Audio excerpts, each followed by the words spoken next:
clinical psychologist, and I've spent 20 hours a week for 25 years listening to people tell me about their lives. And those people were people who were just barely hanging on to the bottom of the world, up to people who were so successful you can hardly believe it. Being a clinical psychologist, if you really listen, is like being immersed in a Dostoevsky novel all the time, because it's amazing what people tell you if you listen to them, because they're so peculiar. They're like penguins or rhinoceroses or ostriches. They're unlikely creatures. Well, you got to improve, right?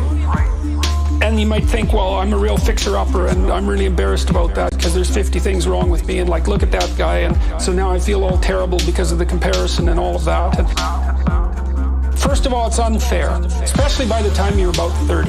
Your life has become quite idiosyncratic. Let's say your life has 8 dimensions: family, friends, intimate relationships. You're individually positioned in all those dimensions. Your life isn't like anyone else's life.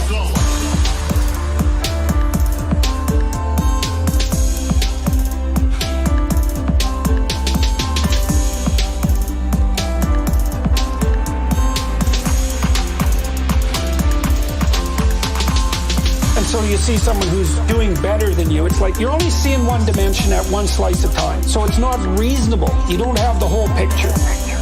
And then you get down on yourself and take the spirit out of yourself, and you get bitter and resentful. There's nothing good about that. But you do need to improve. There's not as much of you as there should be. So what's the comparison? Well, that's easy. Just say, okay, well, here's my position in time and space right now. Here's my virtues and fault. I can be a little bit better tomorrow in some minor way.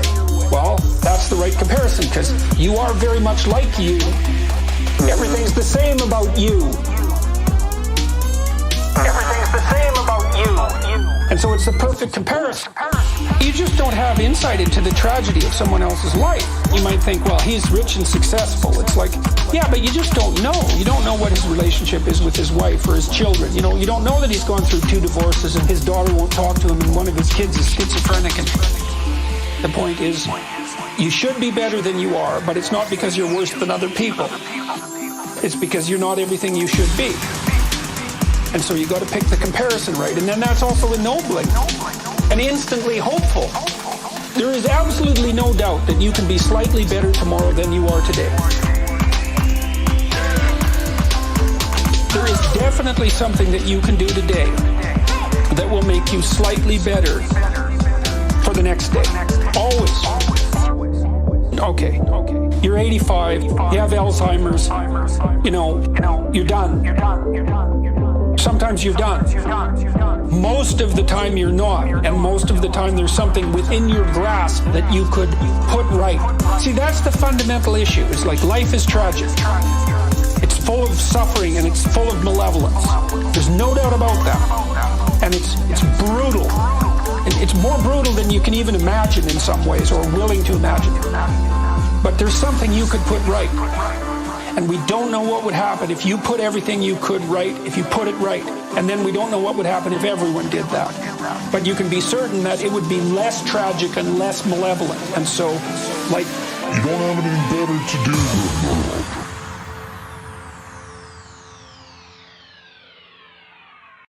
Hey, did you know silver prices are low right now? Because investors are selling their holdings because of a turndown in demand. Once fears subside though, we could see a surge in demand for silver as consumers come back. A perfect time to get your silver IRA started.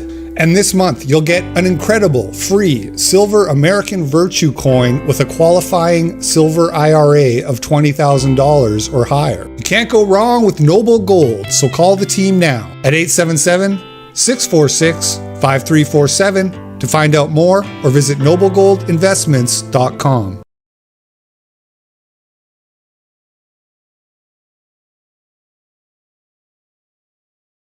Unmute myself. All right. Hello, everybody. We are live once again with the progress report. We have a very high IQ episode for you today.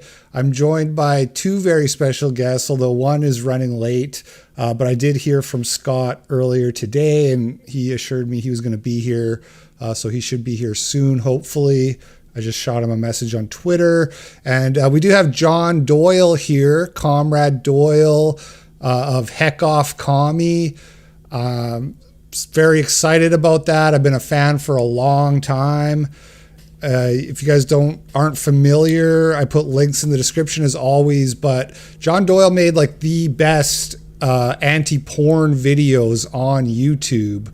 And I always tell people, like every now and then people will DM me and say, well, you know, I'm trying to quit porn. Do you have any advice? Do you have any tips? And I always tell them, step one, the first thing you got to do is go watch those videos. That's like step one, because then you'll at least know why you're quitting. Yeah, I really appreciate you saying that. And it's funny you bring that up because I was just telling this story the other day, how after I had finally finished that video and posted it, I remember I went to the gym and in between sets, I was meticulously refreshing Twitter and name searching myself. And I remember I had been following your accounts from my alts because I had been banned for a while now. And you had tweeted it out or some clip from it or something. I cannot properly articulate the hit of dopamine it was like almost as if all of the effort was worth it just for that recognition from the Twitter account.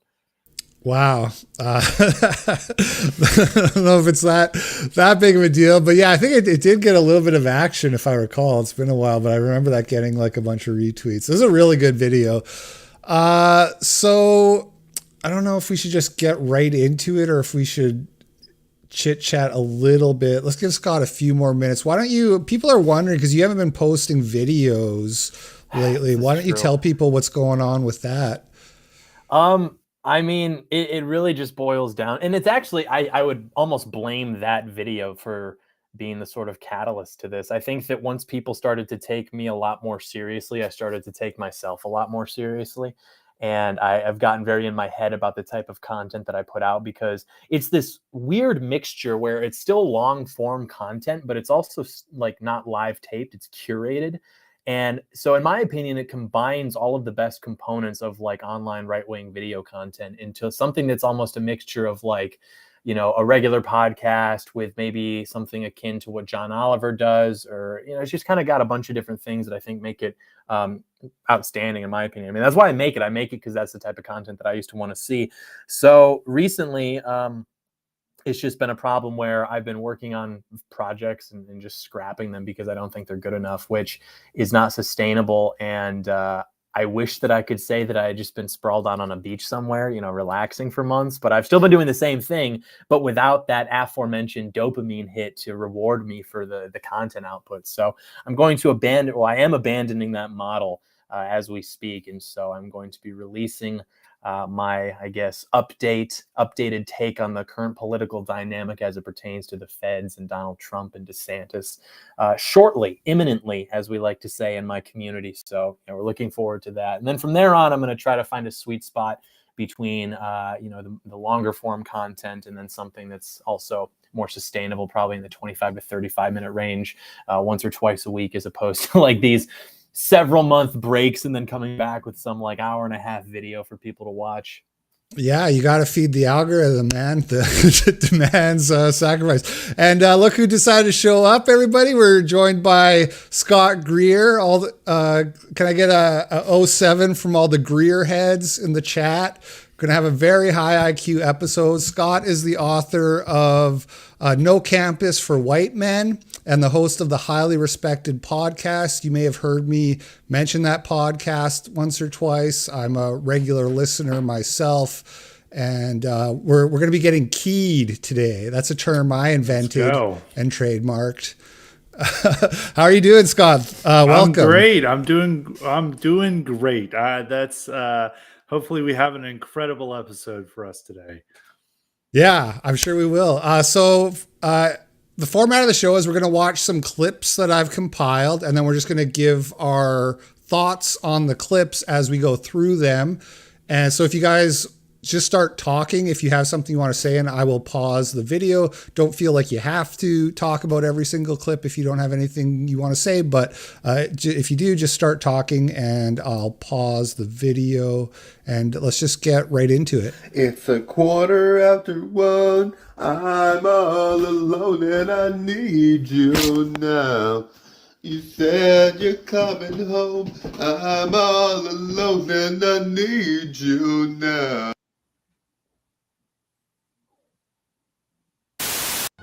Oh, hey, didn't see you there. I'm Hassan Piker, and this is Bro Tip. This week's Bro Tip is about bringing out the alpha male in you. A few things to consider when you're thinking about Lady Gaga as the top contender for Babe of the Week should be the fact that she might have a penis. The fact that Lady Gaga might have a small penis does absolutely terrify me. Here's why the 5-second rule works. Because when you start thinking for longer than 5 seconds, you're immediately not thinking with your dick and also thinking with this pesky thing up here that we like to call our brains. So once you start thinking with your brain, you're immediately going to psych yourself out. Come back again next week when we discuss the legendary question of all time. Old enough to count, old enough to mount? Question mark? I want to say thank you to Miley Cyrus for showing off her camel toe at the VMAs the other night. I always knew Hannah Montana was a little slut. Don't even try to hide it. Look, this is a classic example of what happens when your father doesn't pay attention to you. You turn out to be a slut who's craving for attention, and then I tend to pick you up at a bar late night and bang you out on the first date. So that's, of course, Hassan Piker, formerly of the Young Turks, Twitch superstar. And I guess this is like old footage that has resurfaced. He used to have a show called The Brofessor, where he would give this sort of frat bro advice on how to bang chicks out. Yeah, he looks almost more like his uncle there. He doesn't look like he's done his steroid cycle yet. Yeah, a little bit softer looking, a little bit more entertaining. Not saying I would watch that show, but it's closer to something I would watch. Wasn't there some controversy where he got caught patronizing brothels in Europe or something? Yeah, that's the crazy thing, because and then it came out that the exact place that he said he would go to got in trouble for sex trafficking, like had criminal charges, and I don't think he's ever really addressed that though. Well, there's something more important that he hasn't addressed, frankly, which is Sam Hyde and the boxing match that should occur between the two. Well, he's been forced to talk about it once or twice, and we did go over that a little bit in the last episode on Saturday, where he was at TwitchCon and they were coming after him. But anyways, we'll keep going. You're muted, by the way, Scott. Just to let you. I don't know if that was intentional. I was snacking on something. Okay. But yeah, I found it just it's a very much of a time capsule from the early 2010s of what he's talking about. He's like, old enough to count, old enough to mount. Is that a good question? It's like, that's like the stuff that like kids in like the 2000s in high school would joke about. And it's like, here's like a 23-year-old man who's trying to make his way on, I don't know, PUA YouTube or whatever he was audience he was trying to go with. I guess this is from like 2013, 2014. Or do that you sounds know the about year? right. I don't know the exact year, but that sounds about right. Yeah. I don't know if did anyone watch this stuff? I had no idea this existed. I mean, it's Young Turks started getting big in like the late 2000s, and he cashed in on his relationship with his uncle in order to get big. Mm-hmm. I assume he was probably doing this. Maybe he may have been trying to do this then, but I remember when he became a thing, at least among politics people, I guess in like 2016, 2017, it was always like, hey, do you know who my uncle is? My uncle. And it was like all this attachment to his uncle and like clout chasing after his uncle. And his uncle like helped him have his career, but now he's probably bigger than yeah. Well, it's funny how that because he said America deserved 9/11 and the Young Turks let him go after that, and now I would say he's probably definitely making more money. It's hard to say for sure, but it seems that way than Cenk is. Oh, he's probably. I don't know. I mean, Young Turks is like a whole media empire itself. Yeah, it's hard to. They probably get like a lot of donations like and who stuff. Has a bigger audience. It'd be interesting. I think Hassan might have a bigger, because I mean, it's like all these like TikTok kids, and it's like a completely different generation. I mean, those kids are not watching Young Turks. Like, I don't know, like Young Turks is a very millennial thing. It's still for like 30-year-olds and people like that who think like, oh, it's like a YouTube. It's on YouTube, but it's a news show. It's like something, it's the new frontier. Well, Now it was that's not the new that like frontier. 5 That's years the ago. old I think frontier. people are kind of over it. Yeah. Yeah. So that's an interesting snapshot. Yeah. Do either of you have any questions for Miss Pentecost? Oh, thank you. Yeah, you like her eyeshadow. That's great. Yeah. Yeah, maybe she'll let you borrow it when you're older, when you're allowed to wear makeup. Yeah. Of course. Yeah. Well, one of the things I think is great about Miss Pentecost is she reminds us that we follow a God who calls us to not conform to things of this world. That we're supposed to be transformed by the renewal of our minds. And that means that what I think today may have to change tomorrow if I continue to renew my mind. And it's so cool that we serve a God that calls us to continue to grow and continue to change into something new, and to not be bound by the ways that the world confines us sometimes, that we're supposed to live differently. Any thoughts on that, John Doyle? Yeah, I mean, as the resident Catholic, these people are outperforming the caricature that I have of them in my head. These like Protestant or non-denom churches. I mean, like it's completely inverted what they're talking about with the things of this world. It's like you are the thing of this world, which we're not supposed to abide by. And it also, it retains this like idea of this eternal villain of the world and society, man. And like white people don't want you to be who you are, man. And it, like as if God is trying to transcend the white male order and tell little kids, no, actually, I'm going to like put these ideas in your head and you can switch your gender. And then these curious characters in the non-denom churches are going to preach about that to the children of Sunday school or what have you. It's just like completely backwards. Yeah, it's too bad we don't have we had Carl Benjamin on Saturday and he was kind of shitting on Catholics and talking about how Protestants made the greatest countries in the world and stuff like that. But... Which I'm not going to argue that because it's correct. But like, that's just the reality of the situation. All right. So this is Oakland, California. Although if you didn't know that, you might be forgiven for thinking you were looking at some slum in India.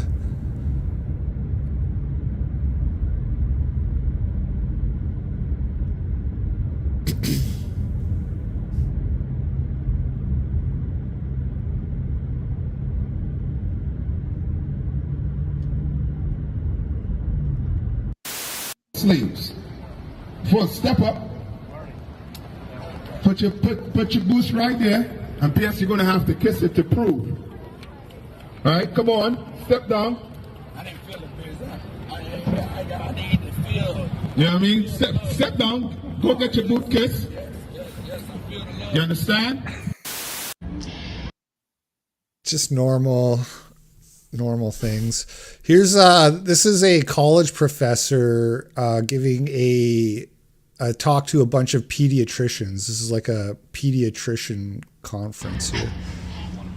And in the final days of 2014, a local 16-year-old young lady, Leila Alcorn, of Trans Experience, stepped boldly in front of a tractor trailer, ending her life. Her suicide note, written to post on social media about an hour after her death, went viral, literally, around the world. Now, Leila was not my patient, but I took care of hundreds of her classmates at Kings Mills High School. But each day, on the way to work, I passed that spot where this teen boldly ended her life, pleading for... Boldly ended her life, by the way.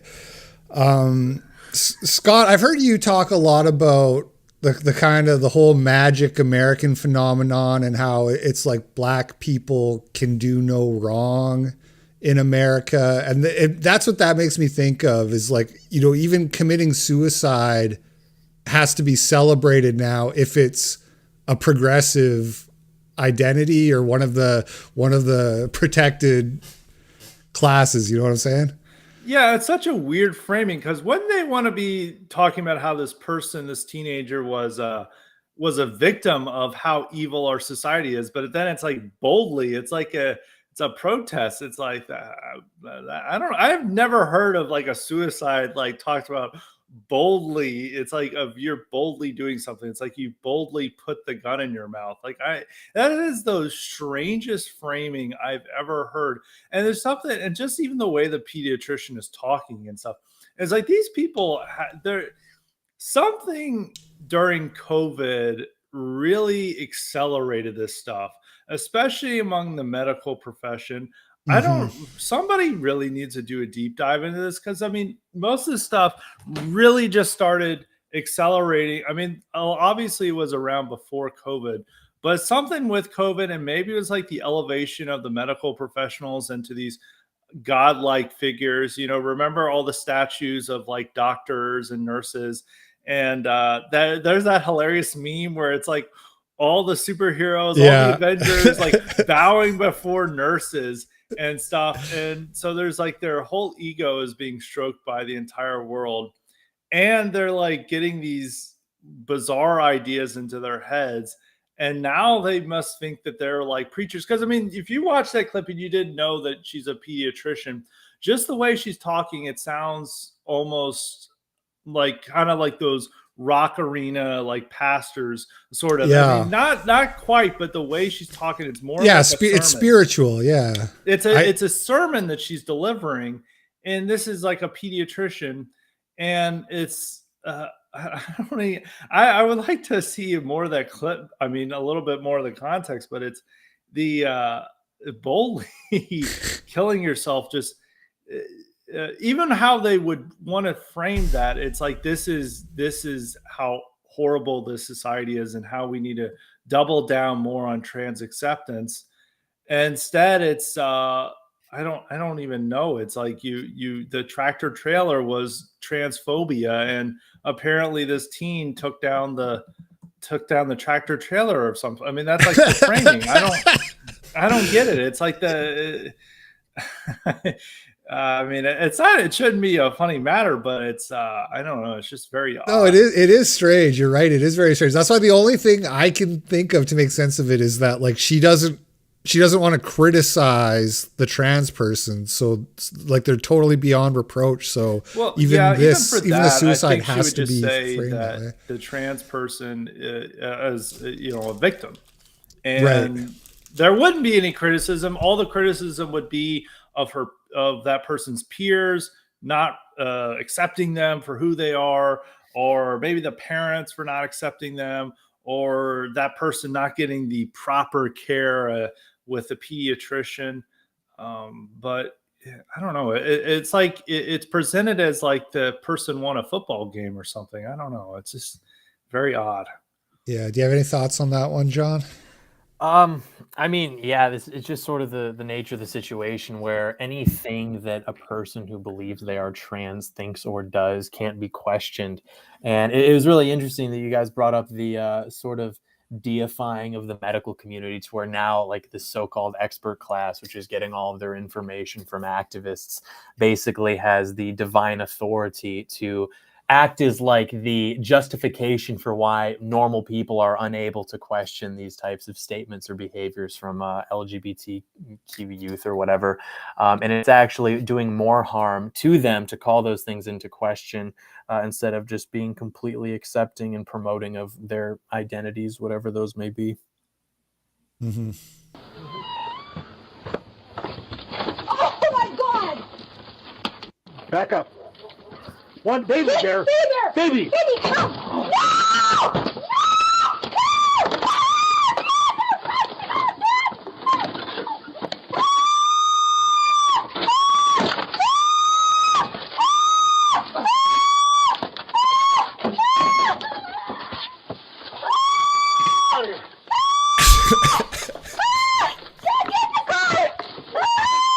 Baby! I can't get in the car. It's locked. Oh, shit. Get around the other side of the car, then. Baby, come here. Baby, come here. Get him. Wait, come on, girl. Buck status unbroken. Yeah. I feel like that's one of those situations that he should have been prepared for. I mean, most men will spend hours thinking about just the most asinine situations. Like, what would I do if a 9-point buck came out right now in my driveway and attacked my wife? Yeah, he didn't. Well, he tried to get it out of the way. Bad. In his defense, first off, he's like old, and it appears he's not in the best physical condition, and he still tried to like wrangle it away and move it. And I guess also his wife was being an idiot. Yeah, she was just kind of hysterical, which is funny to me. So like he's like the only one trying to act smart and do something, while the dog, rescue the dog. The dog and the wife are being idiots, and he's having to like protect both the dog and the wife from their own stupidity. And the buck is just, really could just been like, hey, get on it. All you probably had to do is like yell at it and like take it by the horns, and probably would have walked off. But both the dog and the wife were not going to fall along with the situation.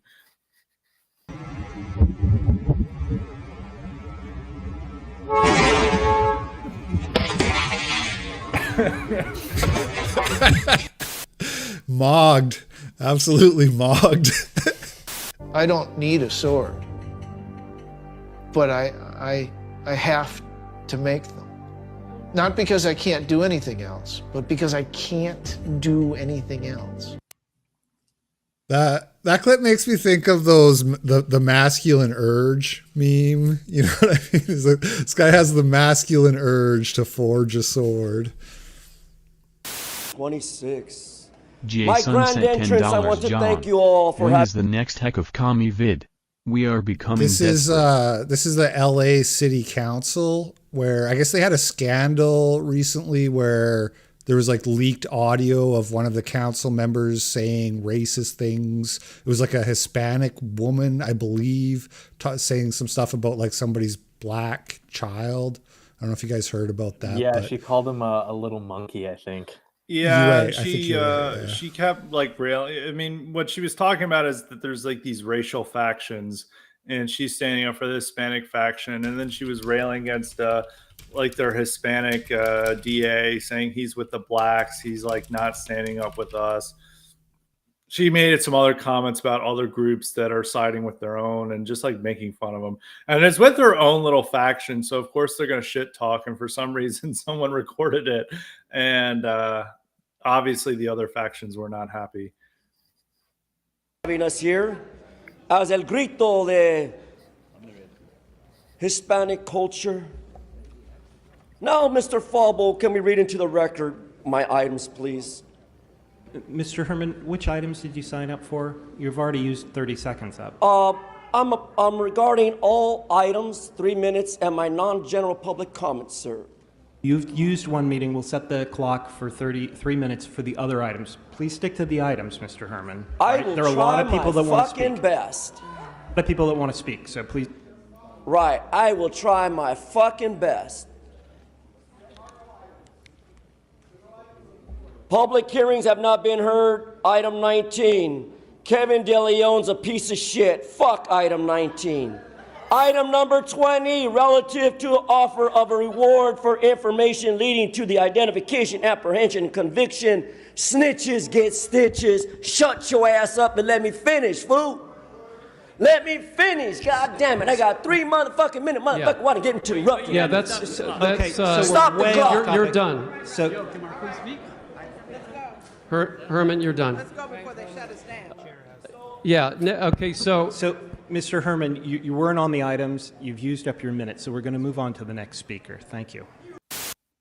So there was a fair bit of that going on that day. I just clipped a little bit of it, but any thoughts about that? Or I thought it was a brilliant speech. I can't believe that they shut him down. They shut down his free speech. I couldn't tell. I guess the guy was Hispanic, but then he's attacking the other Hispanics for their Hispanic leadership, because Kevin De Leon is one of the people who's involved. I've heard like people complaining that he is essentially a conservative, a Republican, but he's like running as like a Democrat, and he's there, but he's like the closest thing to a conservative or Republican type that they have in LA City Council. I'm obviously not an expert on this. It's very depressing thinking about Los Angeles politics.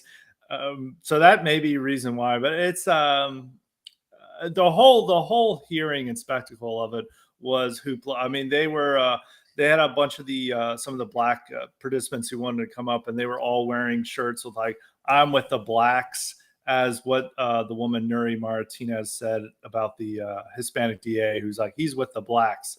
We don't like him, and so it's like a whole circus at this hearing. I'm sure there's similar clips to that as well. Yeah, there's a few outbursts for sure. I was on a flight the other evening from New York to Dallas, and on that flight, I was wedged, quite literally wedged, between two very obese people. And I spent about 3 hours, just over 3 hours, squished like a little sardine between these people, with them encroaching upon my space, with them touching me, sweating on me. I had maybe a third of a seat, at best. And in light of that, I rage tweeted the entire flight about the situation with pictures and everything. Now I know I can. So that's Sydney Watson. She's a YouTuber, like a conservative commentator. While that was happening to her, she tweeted about it, as she just said. And then they wrote it up in the media afterwards. Like there was an article in the Daily Mail calling her a fat shamer. And I guess the airline kind of replied to her tweets as well, and were kind of snarky with her and her attitude of not wanting to be like wedged in between two obese people, like squishing her in on both sides. That's how you they just gotta accept being a sandwich, you know? You just Yeah. gotta accept it. I feel like the euphemism there, because and Sydney's actually like very good on the issues. A lot of people think that she's kind of this more centrist, even maybe liberal type, but she's a good friend of mine. And I think that the reason that it was such a problem, maybe for her, was because they happen to be like fat black women. And I think that the reason it was such a big problem for everyone else in terms of why she complained about it was also because they were black. Like I can't imagine this becoming as viral as it became if they were just like two fat white women. I think that a lot of people were able to kind of read the writing on the wall and see that like, oh, well, 80% of black women are overweight or obese. Therefore, this is like, implicitly racist that you're complaining about this. Yeah. It is like 80%, isn't it? That's they're the most obese demographic. That is crazy. Well, it's because of food deserts, and it is because racism, basically. Yeah, that's true. That's true. I actually, I was going to make a video on that like 3 years ago, and I had just gotten started, and I wanted to, go collect the data. So I went down to this grocery store in a very magical area of Detroit, we'll say. And I was walking around there, and what I was trying to do was prove that you can feed yourself at these grocery stores nutritiously for less than the cost of fast food. And this was going to epically own the libs to say that the minorities purchase fast food because it's cheaper. And then I got there, and I'm looking at the produce section, and there's no one there. They're all getting DiGiorno pizzas, and they're getting all of this like highly processed food. And then I started thinking about it, and I was like, okay, I can't put this video out there because the conclusion I'm drawing is like, oh, well, the reason they're overweight is the same reason they're in poverty and the reason they blah, blah, blah. They're just really like terrible at making decisions. And I was like, I can't say that. So I just never released the footage or anything like that. Self-censored. Real. I cucked. Yeah. No, it'd been funny if it was too... I think it still would have been controversial as two fat white women, because any women, it would it's like, you're fat shaming beautiful women out there. But if it would have been two fat white men, like the whole internet would have agreed. The airline would have had to be like, this is so true. We're so sorry for this. I mean, fat shaming in the 2000s was a huge liberal thing. And they were always claiming that it's like these fat rednecks who are the ones like hogging up space on airlines. Like all these late night comedy show hosts talked about how it's awesome that airlines now want to charge double for fat people to be on an airline. But now that's entirely gone. All the it's now where fat acceptance has a total victory for fat acceptance here. And that because I mean, but if you had done that tweet, it'd been two fat white guys. The really fat white guys are just not flying that much, I guess. I mean, I think they're just rolling around on their motor scooters, but if it had been them, they would have. Everyone would have been saying how this is a.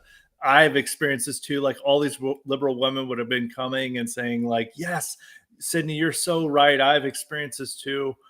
But it's a lot of like who's fat in this equation is determines whether the story is either generates sympathy for the victim or outrage against the victim. Yeah. Well, if you want a vision of the future, just imagine yourself on an airplane wedged between two morbidly obese black You're the women thin slice forever. of meat in a big bun. Yeah. Find love. I know I can still be a performer. I know that I can have a family. I want to be a mom one day, and I absolutely can. And that's why the narrative still has a long way to go, because when I was grieving Boy Dylan, I didn't know those things were even accessible.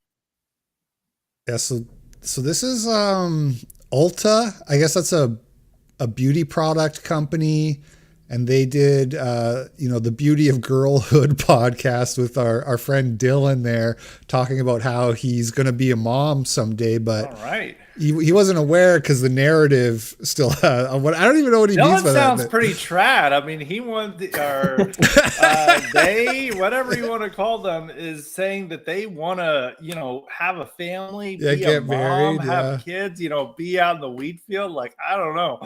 Dylan sounds like she's returning tradition, or he, whatever. I don't know what their stupid pronouns are, but Dylan is returning to tradition. I mean, Dylan just needs to find a good man. That's a good man needs to step up for Dylan. I don't know who's going to be having the child in that equation, but we'll see. A good man will figure it out. To me. Exactly what they do. I have literal recording of this happening. This man came in. He came in 3 times that night. The first time, my assistant manager was there and he didn't say a word to me. The second time, he came back in when I was by myself at like 3 o'clock in the morning, and he starts asking me all this personal information. I didn't want to tell him anything other than what I'm supposed to, because I don't want anything like this to happen. So he steps up onto the back where you can't leave the register, and basically traps me behind there and starts asking me the same question over and over and over again because I'm not responding to him. I eventually tell him that he needs to leave or I'm just gonna call the police, because I'm not gonna do that. I'm not one to call the police, especially when we have a lot of black people who come into the store. I know what that's like, but if you're threatening my life and you're not letting me leave the back of the counter, yeah, I'm going to threaten to call the police. Anyway, he comes back at 4:30 in the morning. He starts doing the same thing again. He comes up to exactly where he was the last time, and he starts asking me over and over and over and over and over again how old I am, because I keep telling him I'm grown, I'm an adult. You don't need to know that. You don't need to know when I get off work. You don't need to know where I live. None of that is important to you. And so finally he starts walking towards me, and I grab the phone and I go to call the police, and I said, okay, if you're going to walk at me, I'm going to call the police. And he starts getting oh, don't do that, and I'm like, you are not where you're supposed to be. I have told you several times you need to get down, you need to leave, and you're making me feel unsafe. And he still didn't. After I called the cops, he grabbed that phone from my hand, hit hung up, but luckily it had already called them, and he proceeded to beat me to the fucking ground and try to rape me in the back of the store. Is that enough fucking detail for you? Do you want the screaming? You need to leave! You need to fucking leave!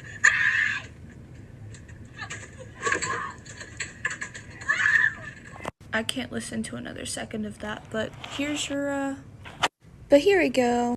Just so you can be all up in my space. Is it my fault? All right, so that's obviously horrific, but what made it interesting to me is just the little bit where she says how she doesn't want to call the police because it's a black guy and because she has lots of black customers, and it kind of speaks to the state of mind that a lot of people have.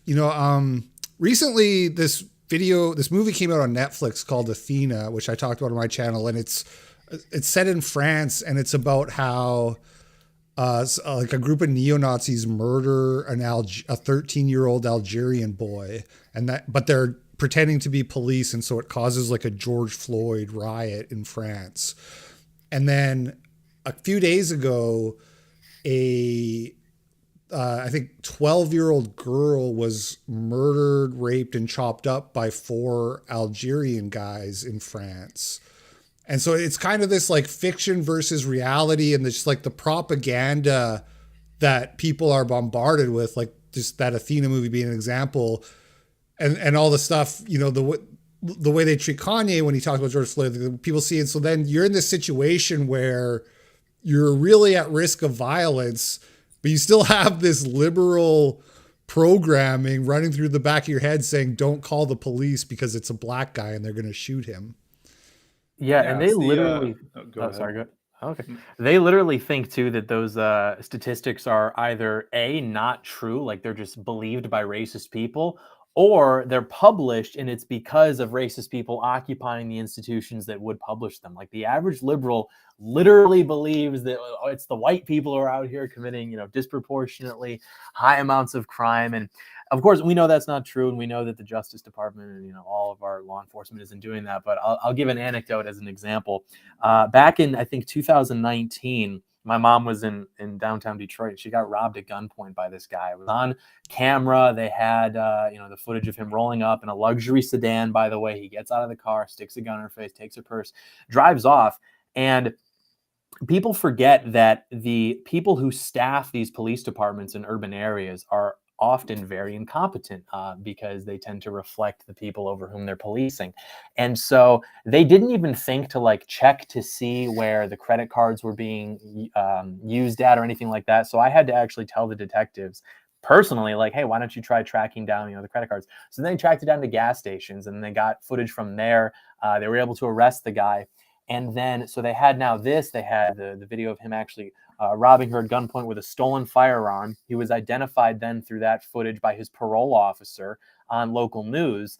And then he didn't end up being prosecuted for that because of a clerical error. Somebody just forgot to submit a document by a certain amount of time. So people forget, it's not just that they are not being prosecuted in a way that is an overcorrection because of racist people. They're not being prosecuted enough. Our system isn't even running efficiently enough to even hit them on the right amount. It's actually a lack of incarceration and a lack of prosecution that is occurring because every institution we have that should be responsible for those types of things is being staffed by the caliber of people who are employed by the DMV. Yeah, that's a great point. In DC, there's something similar, and there's people claiming that they are not bringing a lot of these carjackers because there's a huge carjacking epidemic in DC, and they're saying that they're not bringing these kids. Most of them are teenagers who are 14, 15. They're not bringing them to jury trial because they know they can't get a guilty verdict from the jury that the jury pool in DC. And there was even a crazy story in DC where this guy. He had these black teenagers who kept coming to play basketball at his house. It was a basketball hoop he had set up for the community. And he told them okay, you guys can play till 8, but you have to leave. It was sometime like that because my daughter's sleeping. She's he had a baby daughter or some sort. And then they had not stopped that. And he tried to come out and tell them to leave, and then they beat him to a bloody pulp. Neighbors had said that they had never seen so much blood in one place after they had beaten this guy. And they had said when they approached them, he was why are you coming at us? And they just said that they were the victims because this guy politely told them to knock it off, get off his property. And then when a news story did on this, the wife was talking about how awful it was that they had to call the cops on these black kids, and they never wanted to call the cops on these black kids. They're oh, we just hear about all the racism that happens and stuff, and it's just so awful that of what would happen if the police got a hold of them. And it's these kids beat the living shit out of your husband for no reason, for him doing a good deed for them, him letting them play basketball for so long on a hoop for free. And that's what they did. But it's everyone's the people are very much psyoped by what the media tells them. If you watch any popular media product, you're going to see Law and Order or all these cop shows. It's always white murderers, white criminals, white rapists. And people are programmed by that. And they think that any crime that must have been accused against a black person must be the work of systemic racism.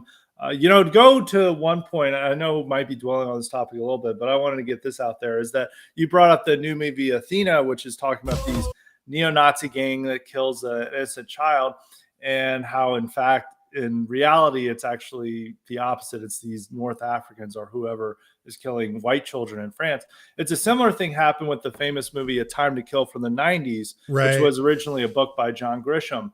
And in that, it's these evil caricature white supremacists rape and murder a black, or not murder her, but rape a black child. I think they're kind of like trailer park rednecks or whatever. Yeah, like they are just, they don't exist in reality except for in liberal minds. And it's really outrageous that John Grisham wrote them like this, because John Grisham is a Southerner. He would know that this isn't real. And Samuel L. Jackson guns them down, and he's put on trial, and then they exonerate him. Sorry, spoiler alert. There's other things that happen, but Grisham based this on a case where a black guy had broken into the home of a white family and raped 2 white teenagers. And he got the idea of, when he was, he's a lawyer, and he's hearing about this case. He's like, I should do a book on this.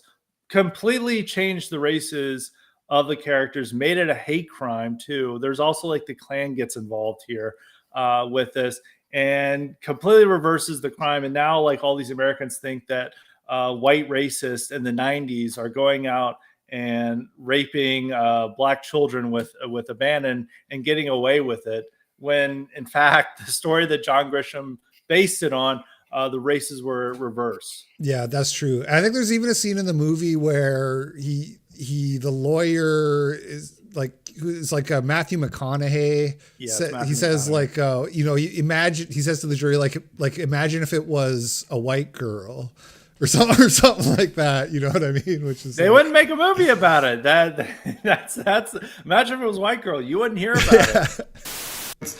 Tall, conventionally good looking, aka I'd say chiseled jawlines, and guys who photograph really well, often white men. But it's still really off-putting sometimes to just hear this reconfirmed. My ex is within that category, and he was the person who I posted the video who went on 150 dates. Yesterday I was with a couple of my guy friends who are pretty good looking guys, but they're 5'7", they're more, I'd say, average, and they are minorities.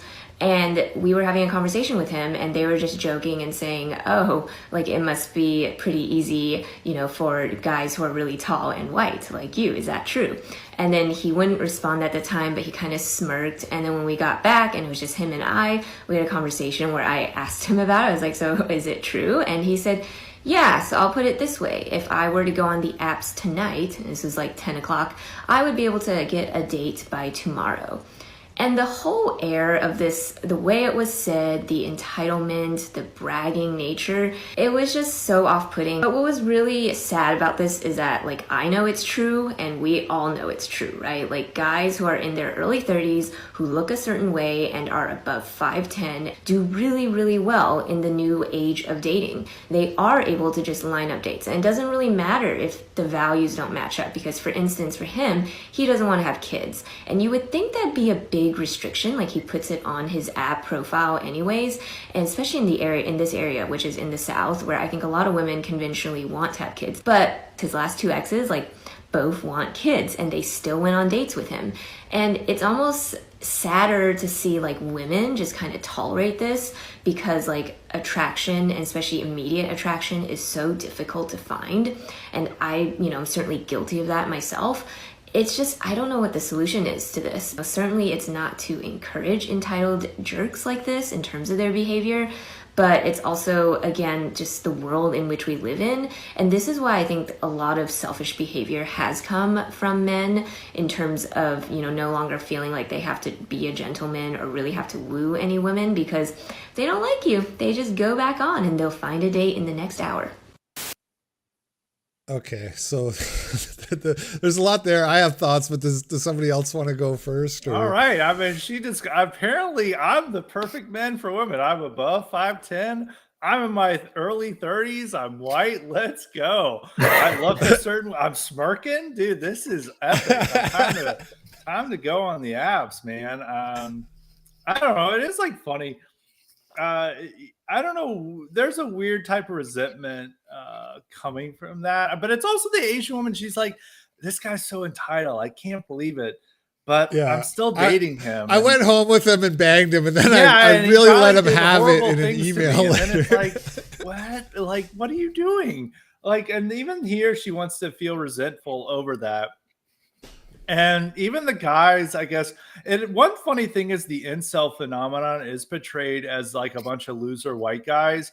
It's really, in fact, I think a big driver of the incel is like these dudes who are like Middle Eastern, North African, or Asian, both South and East Asian, who are primarily driving it. Because a lot of these guys are, as in this clip that she showed, I mean, the 5'7" minority guys, I am assuming that they're Asian, and they're probably on the apps and not getting anyone swiping on them. And then they see like the height and like all the like girls that they want to date them are not there.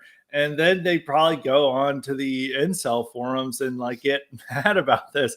But then the whole incel phenomenon is seen as loser white guys, which is, I don't know if you guys saw that viral tweet thread by that failed Democrat politician, I guess, Alexandra Hunt, who said, sex is a right, that you have to have a right to sex. And everyone's like making fun of it. And then they would bring up the incel phenomenon with it. But I think once incels are identified as like non-white men rather than the like right-wing white guys, that is the common phenomenon for this. I think you're going to see a big change in how incels are treated. They were like, this is really showing systemic racism. There's already been some articles, like I think there's been a couple of Asian guys who've written articles in mainstream publications talking about the racism of white girls not dating them. And I think you're going to see a lot more of that as this thing escalates further. But even the woman, like, you're talking about all these good looking minority guys, you're hanging out with my guy friends, but you're not dating them. You're dating 6'2" white Chad, or however tall this guy is. And the guy who's smirking about it and talking about how he can just get a date within 5 minutes if he goes on Tinder. You're not dating the nice 5'7" Asian guy, are you? So, I mean, she can only blame herself for this for this arrangement. John? Plus, she presents it like she, as a maybe average, slightly below average looking woman, couldn't go on Tinder and just do the same thing. I mean, the app is so skewed where, and also too, there are a lot of guys, particularly white guys, who have this like thing for Asian girls, which I don't know. I honestly think it's just kind of like setting a lower bar. Maybe, you can make the argument they're more traditional or whatever. I don't know. There are a lot of guys in the circle who have that sort of interest. But so yeah, it's only okay if they're anime girls. We gotta stand up for those guys out there. I don't want to, the anime girl Avi Twitter accounts are strong Greer heads, and I do not want to disparage their interests in anime girls. So I just wanted to put that out there. It is true though. So she probably is very resentful, as Scott pointed out, because whatever guy she's dating could replace her, and she could replace him too with a huge pool, but they're not going to be as tall and as handsome as this guy that she's currently dating. So she'll complain about it, but ultimately, I mean, if it's him versus 50 of her alternatives, she's going to pick him. Yeah. And she also probably enjoys, like, on a very romantic and probably even sexual level, being told that, frankly. She probably enjoys being told that, like, she could be replaced if it came down to it. Yeah, no, basically that's more or less what I was going to say, or at least just like whatever it is for the guys, it's orders of magnitude more for the women. I mean, it's like you said, she's average, but so you got like a girl who's a 6, maybe dating a guy who's like an 8 or a 9. And it doesn't work out and she's a little bit bitter about it. But if you have a woman who is a 9, like she's dating millionaires basically, or whatever, you know what I mean? Like it's whatever it is for guys on the dating apps. It's if you have a girl who's in the same league, it's way better. Obviously, it's no longer feeling like slanted towards women. Have to be a gentleman or really have to woo any women because they don't like you. They just go back on and they'll find a date in the next hour.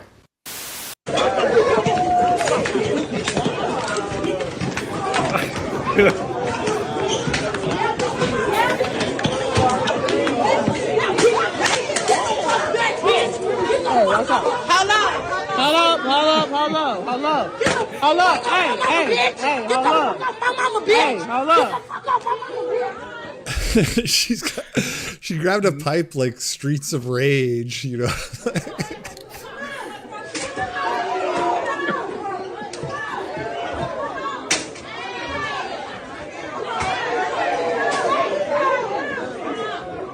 is a Walmart.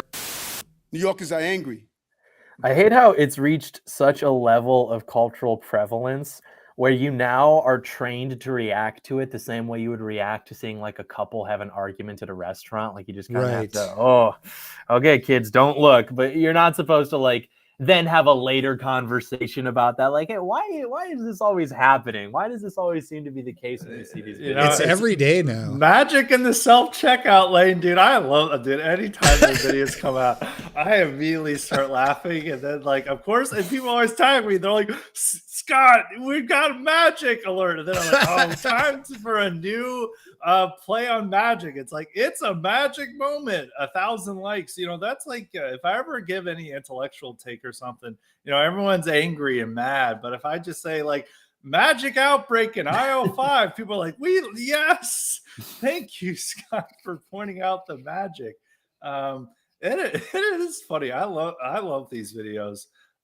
You know, if they ever happen when I was there, you know, I don't know if they'd be happy with me, you know, falling on the floor laughing, but that's a really good clip. There's a lot going on there. You know, they bring in blunt weapons. You know, they're throwing stuff. They've got multicolored hair. You know, this is a really, you know, sometimes they don't have much going on. You know, it's maybe just a argument and shoving. This is like a full 15-person brawl, and they've got they're tearing out the rope line to like hit at people. So you know there was like they really brought their A game to this event. Yeah, you're fully clown pilled. Then you just laugh at it. It's good that they now film this stuff. I mean, the bad part is like when it happens when a place you may like try to go to, like an airport. The funniest one was this clip in Atlanta where there's this one like big black guy, and he's like for some reason getting mad at the airline staff, and then there's like all these women who are like really fat who are like then tried to box him in as he's like going like trying to, and they're like, no, he would like he in the guy's mind he's like, I shouldn't fight the entire airline staff, but I'm gonna do it anyway. He kept like trying to walk away. And then he'd be like, no, I'm gonna fight them. And then like all the women are like, no, don't do that.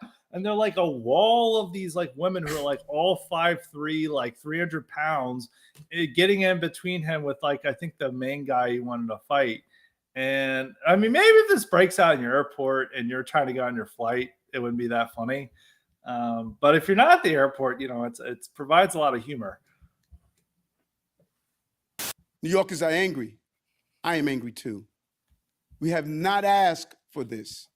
There was never any agreement to take on the job of supporting thousands of asylum seekers. This responsibility was simply handed to us without warning as buses began showing up. There's no playbook for this, no precedent. I should make per year. So this video generated a lot of discussion on Twitter. I want to hear you guys' thoughts on this one. It depends where they live. I mean, if I'm like dating them, it'd be nice if they were at least making 100,000. I have no clue. Like $1 million, $2 million? Okay, we're at ASU, you know, so you're not gonna find him here. Like fully like adult. Someone that you would consider wanting to be with the rest of your life. 300K. 3 figures. Okay, so why is that? Just because, like, that's a stable income, I'd say. 100, like 500 grand? Is that a lot? No, that's 500 is like normal. On a good day. Yeah, I mean it depends. Okay. A lot. We're expensive. Yeah, millions. Mills, shit. Okay. I don't really care. I mean, I like when guys like pay for dates and stuff. So if a guy made $30K a year, is that something you're okay with? Yeah, I think that would be great. Like your husband? Oh, shit. Husband. Yeah, I think that would be fine. If it was my husband, I'd be in love with him, so yeah. I wouldn't really say I would have a price on that. I mean, as long as they treat me respectfully. Minimum 6 figures, no matter what the situation is. We have an expensive lifestyle. Yeah. No, I mean, I totally understand. We got to get good skincare routine, you know, the whole 9 yards. 100,000. 120K. 80K and like maybe like 120. Okay. Yeah, I would say like 80 to 150. Over 100K. Once you get to a certain age, like, I don't know, I'm also kind of like a gold digger, so. No, I'm planning on just like supporting myself with my income. So I don't really plan on being supported by the person that I'm dating. What is the lowest you would go, though? 500,000. I could have a nice like settled life with like a 200,000 a year, like Okay. normal, great, yeah. What's the lowest, though, that you would go for? I don't think money is that big. Maybe like a. It has to be. You just said 1 or 2 mil. Would you be down for 80? Yeah, 80, 60. That'd be fine. Okay. All right, so I played that for my wife, and I said to her after, I was like, you think it's interesting how like 80 to 90% of those women all demanded at least 6 figures? And she said, what do you mean? There was like 6 or 7 of them who said they would be good with like $60,000. And I don't know if that's just her like inability to do math coming out again, or if there's some kind of like female sisterhood gene that kicked in and said we got to downplay the gold digging. But there was literally like 2 women who were reasonable, you know, not counting the one who said 3 figures, because we can assume that was a mistake. But what are you guys' thoughts on that video? You know, I made fun of it on Twitter because I was like, some of these girls, like, you have to make a minimum of $500,000. But it is like more just as going back to that old clip of that woman, like these entitled tall white men think they can have the whole world. And all these women, if they're like, no matter how unattractive this woman is or whatever, most women feel that you have to have like 6 figures to even go on a date with them, even though they're not even anywhere close to a 6.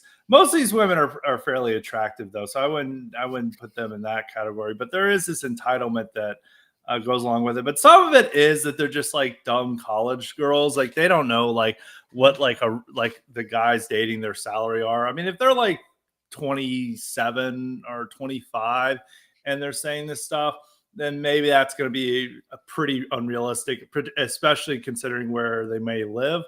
But I mean, I think that's like in college, they may think they're hot shit, and they're like, every successful guy is making like 500K, and that's what should be it. The one thing I find interesting is how all these women are wearing glorified sports bras to class. Yeah, they're all wearing like yoga outfits. Yeah, and it's like, how dare you objectify me as I'm wearing skin tight athleisure clothing to class, and I'm showing off tons of skin, and it's like, why are guys objectifying me? Yeah. It's like, man, put some clothes on. Let's where's our trad women? You know, that Dylan guy really would have not worn a glorified sports bra to class.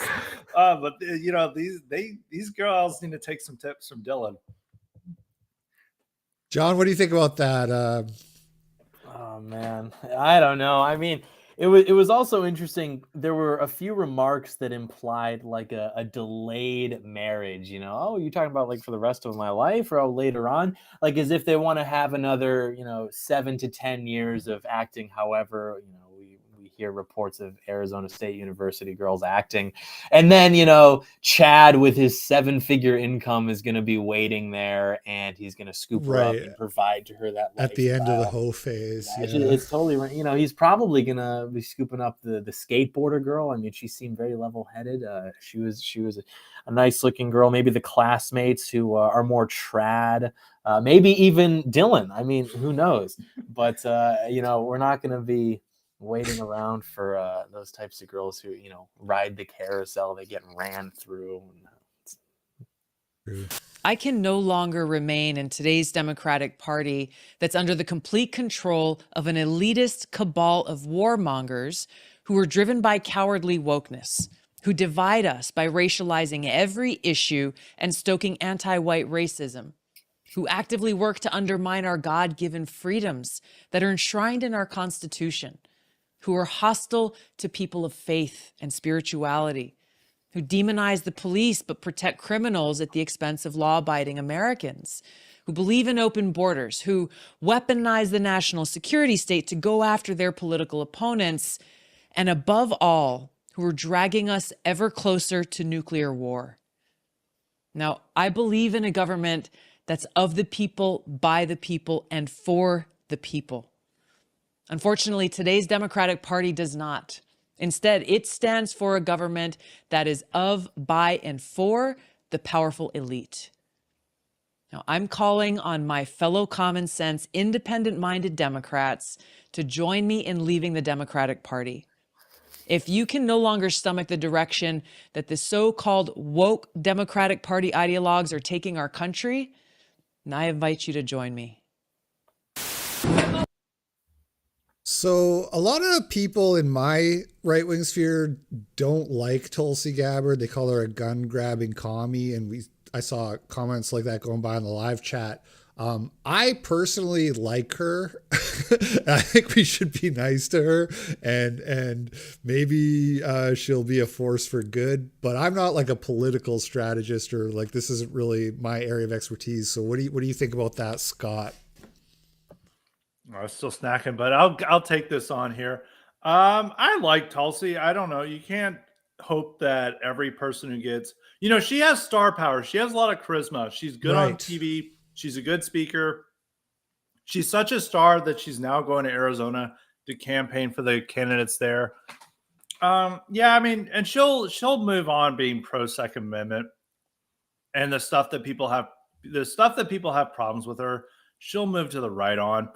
And the fact that she's calling out anti-white racism, which is a thing that most Republicans don't want to mention, that most Republicans don't want to mention that at all. And they'll be like, what? I don't know. Critical race theory is anti-everybody, and they don't want to mention that stuff. I think that's a good move on her part. I think she knows she's going to adopt pretty much all of Tucker's stuff as she moves to being a more Republican and being more of a conservative mainstay. And her past views will probably change. And I think that's good for us, is that you get converts who are saying the things that we most want politicians to say and calling out. Like I'm hearing that stuff. It's hard to find any fault with it.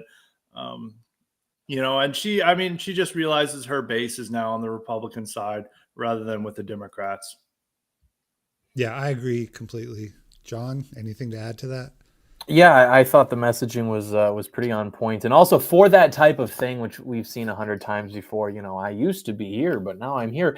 It was like pretty optimal. I mean, like Scott mentioned, she called out anti-white racism. And I think that we fall into this habit as people who are more maybe authentically right wing of always wanting to have this like knee-jerk criticism of anybody who's more moderate. But I mean, it is good to have things like that give people almost this permission to abandon the Democrat Party or whatever. I mean, you do have these like centrist normie types who don't exactly know which camp they fall into. And it is good for people like Tulsi, who did have like not insignificant support from people who may be sympathetic towards liberal ideas, to like publicly come out and be like, yeah, I'm not a Democrat anymore because of X, Y, Z, and I'm going to be, independent or Republican or whatever. And so, yeah, I think it's good. Yeah.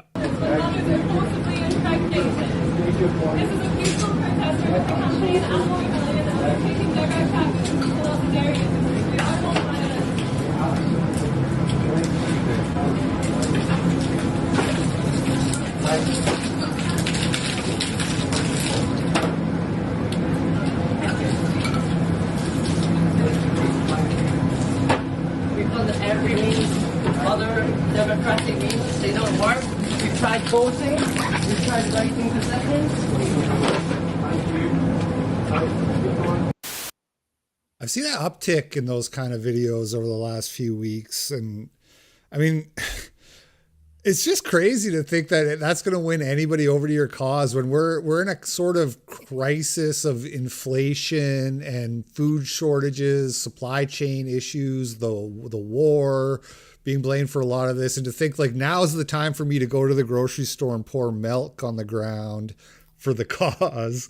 Well, I don't know. What are they thinking? You know, back in my day, this was called, what was it, galloning or jugging? Remember that trend where I think it was one video in particular that went viral where those guys went into the store and they would just smash gallons on the floor and then pretend that they fell.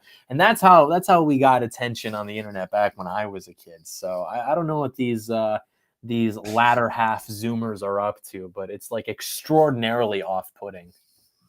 Was this clip from Europe? Because most of the stuff is happening in Europe, like those countdown extinction or whatever those people, No, like I they're believe always that's blocking North roadways and America, stuff. that one. I mean, it was clearly like an English, but like Europe as a like UK. Maybe I don't know. It's hard to. That doesn't look like an American grocery store. I think it's North America because you can hear. I'll turn it up. We've done every other Democratic really means. stupid. They don't work. Like tried voting. like Louisville or something, but that doesn't look like any grocery store I've been into in America.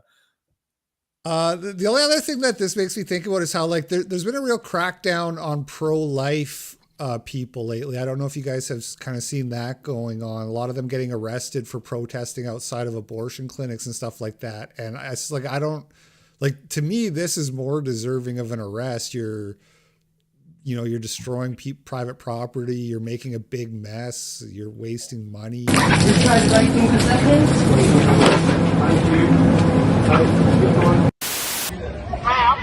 Does she need some water? Look at Noonie across the street. Noonie recording too. Girl, go on and get ready. Okay.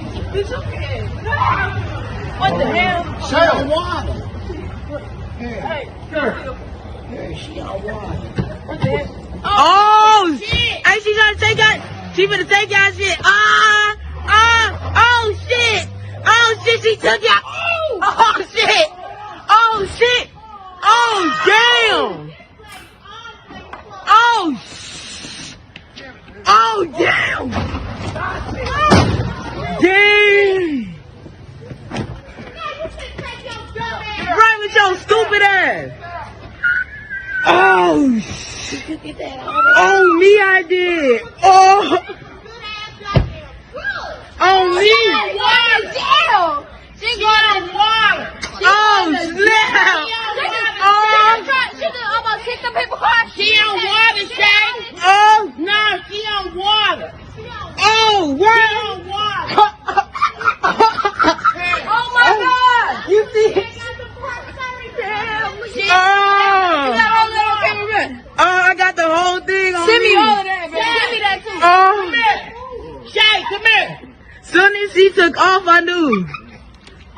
Now your dumb ass finna go to jail. Look. Yo, stupid ass, look at you.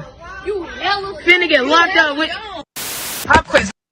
So they were yelling "she on water," which means she was smoking weed that was dipped in liquid PCP. Yeah, and they're like celebrating it as it's happening. Like that audio sounds identical to the audio that you would hear if you were in like a theater in the early 2000s watching Kill Bill, and there's the scene when, you know, she's fighting off all those people at once with the sword. Like they're almost like cheering that person on as they're doing it, and then once they're caught, then it's not even like bad that it happened, just like, oh, shouldn't have done that, now you're going to jail. And like if other communities had an event like this happen, that person would be like disallowed from family gatherings, and like that would be like on next door. That would be something that like defined the community. But there would also be no color commentary on the videos. It'd just be like, oh my God, oh my God. They're like, get inside, honey. We can't. They would be getting inside. They'd not be providing the color commentary. You know, I'm glad they're out there, you know, doing the work. I mean, you know, it really making it greater content. Because I mean, if they're inside, don't have the great camera angle, not providing the color commentary of what's going on in the field, you know, it's like watching a football game. You know, you want the guys giving you the color commentary, and fortunately, these women were there to give it to us, so we knew what was going on in this criminal case. That she's on water, and they're all wanting to share the screen video that he took of this woman stealing a cop car and how her dumbass is going to jail. Yeah, I did know. So when I played the clip on the Sunday night show, I did notice a lot of people in the live chat cheering when the cop car got stolen and smashed. There's a lot of anti-police sentiment, even on the right now. Oh man, everyone wants to abolish the police. It's like the unifying factor of like the right and the left, because I don't know, but people like, police obviously serve a lot of people who are in charge, and so that like police are capable of doing bad things, but it's like, well, who else is going to stop the criminals? And like everyone just imagines that like right-wing Twitter is going to form its own militia to police the streets, and I'm just a little skeptical of this happening. So you're going to have some type of police force. It's when these people are criminals that are doing that. It's not like it's a law-abiding citizen owning them. Like that case of that. There's that video of that guy who called the cops on an ATF agent who was like harassing him. And then the cops like arrest the ATF agent. And I'm like, it's like, okay, that guy's like being an asshole to like a law-abiding gun owner.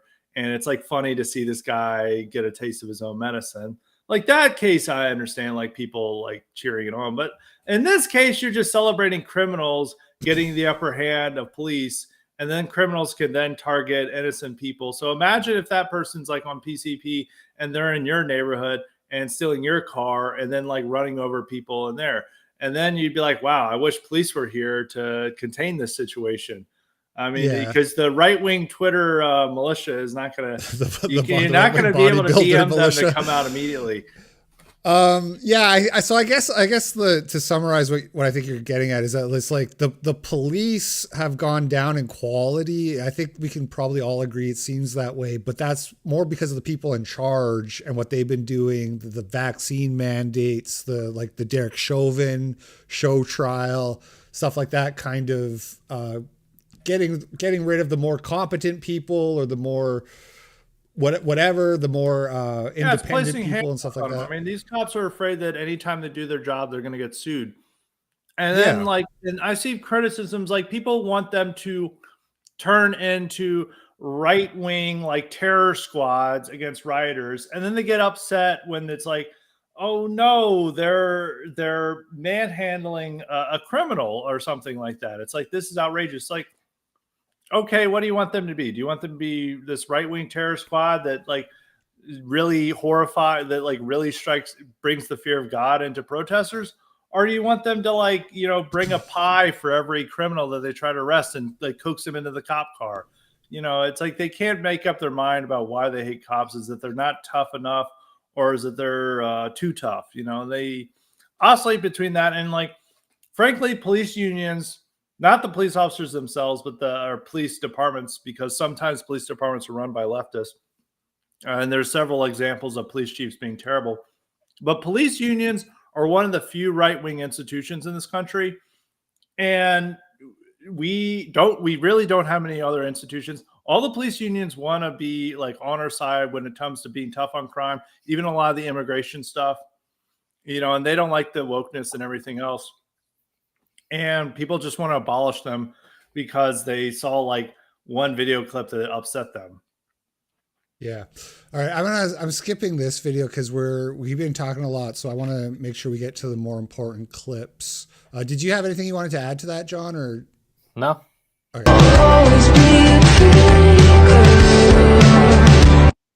Reason number 123 why I love polyamory. So last week, my boyfriend made a new connection on a dating app, and he and that woman, for their first date, went on a picnic. And it made my boyfriend realize, how come we've never been on a picnic? I don't even know. What a great first date idea, by the way. So he thought, can I take you on a picnic? And I thought, hell yeah. So here you see him deep frying me, some fish that he caught last week in Half Moon Bay. Now, being a girl born and raised in the Midwest, I'm much more of a chili on noodles type of gal, so I haven't had very many fried fish tacos in my life. Can we just take a second to admire how sexy this man is, and also how sexy his tacos are? And this is what I love about polyamory. Whether it's discovering a new date idea, or a new hobby, or a new favorite movie, or a new game, or a new sex position, the things we discover in one relationship we can carry to the other relationships. I call it trickle around polyanomics, and it's my second favorite kind of economy. And here, of course, you see my boyfriend wrapping up a to-go taco for my husband to enjoy later. After all, leftovers are one of the tenets of our polyamory over here. And now, a couple hours later, you see my husband enjoying his to-go fish taco. God bless polyamory. Oh, man. Doing the Norwood wrong, bro. That guy, man, all his dignity went along with his hair. Come on, man. This is... the woman's voice made me really, really violently angry. I could not stand that woman's voice. It's like the voice of every female Redditor. It's like, isn't that damn sexy? It's like, shut up. Like, I hate the voice. I hate this tone. This video is very triggering to me. There's just too much going on here. I'm sure John's got some thoughts, and I'll collect mine. I wonder, like, if that. I mean, he looked like he was, pretty. He knew how to dress himself, but like, do black guys even think of it as polyamory? I don't know about that. Are they just like having sex with some dude's wife? It's becoming more common, like polyamory, particularly among women. I don't think guys don't call it polyamory. They just call it like having multiple women. This it's such wife. like or they have a mistress. They stick to traditional categories, but women are really into this idea of polyamory. I was thinking about this the other day. I was talking with friends. Is that you're going to see openly polyamorous Democratic politician girl bosses getting into Congress, getting elected to important positions, and they're all going to be talking about, like, they're all going to be doing these stupid type of videos about how they went on a taco date with their boyfriend and then brought back the leftovers to their Norwood 8 husband or whatever. This poor guy, like, I don't know. I feel this is the real victim of this whole show is this guy. But they're going to all be talking about that and like how open they are with polyamory. It's like, are you going to do something about like actual policies, or are you just going to talk about your sex life? That woman from California, I think Katie Hill was her name, the blonde woman who got the bong threesome. Yeah, and she was like, I don't think she was openly identified as polyamorous. She identified as bisexual. She had that weird thing, and she was able to turn herself into a hero, but now nobody really cares about her anymore. But you're going to see so many more, like every young Democratic woman under 40 who like gets elected and stuff, especially because a lot of these women who are into this are particularly on the side to want to like seek positions of power and authority. I think you're going to see a lot more of like polyamorous Democratic officials, and of course, like CNN and New York Times are going to give them puff pieces. Yeah, and did you see the guy in New York who put out like a porn video for his campaign?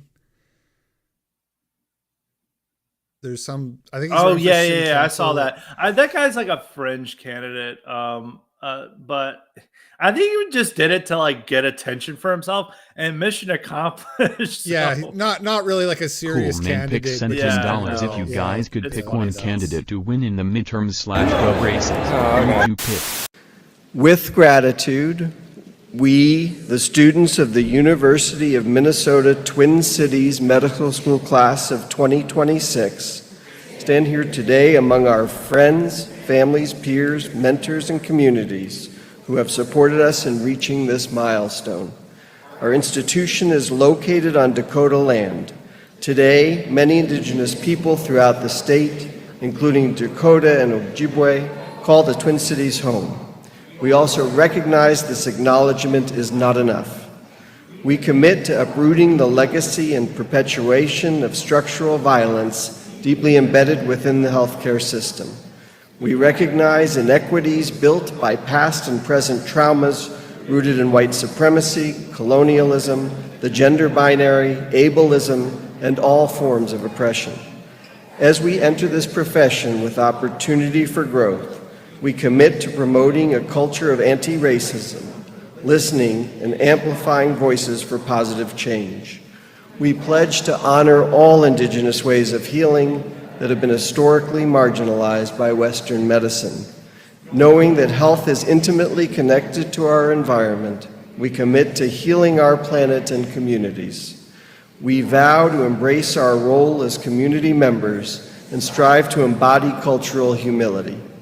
We promise to continue restoring trust in the medical system and fulfilling our responsibilities as educators and advocates. We commit to collaborating with social, political, and additional systems to advance health equity.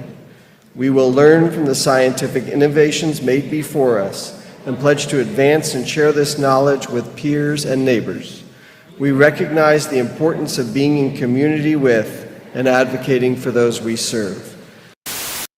That is really wild. And I mean, it ties back into what you were saying earlier about the medical community being far gone and accelerated and stuff like that. And it also kind of ties into what I was saying about the police too, and the problem with the police and the problem with these institutions in general is, imagine you're a normal person in that environment. You're going to be like, fuck this. You know what I mean? I'm out. So what are you guys' thoughts on that? What I assume is some kind of like medical graduation ceremony. That stuff's becoming so common in the medical field. That's actually the most disturbing part, because you know, you can deal with like lawyers getting into this woke stuff and like professors and other things, but like doctors, like, you don't have to deal with that shit when you're like have a serious like cancer. It's like your cancer is caused by systemic racism. It's like, what's the cure? I need this cure. It's also that they're lowering the standards to increase diversity, which is going to mean you're going to get worse medical care. And you know, it is disturbing. The one uplifting part is, you know, this just reminded me in the future when we win at Kekistani A&M, we're going to have all the people like lining up to state the Greer head pledge of like, I will not own a pit bull. I will not smoke weed. I will not listen to rap music. I will not watch the NFL. I will not see the latest Marvel movie. And you're seeing all those lab cuts and like, wow, we really won. We're no longer at a land acknowledgement. We now have the Greer head acknowledgement. So at Kekistani A&M, I don't know where Kekistani A&M is going to be located, but it'll be somewhere great. Yeah, John, what are your thoughts watching that video? I mean, I guess it further cements my favorite revelation from the whole COVID thing was like people realize that doctors are actually kind of retarded and don't really know a whole lot about what they're talking about. And it gave people like permission to acknowledge that.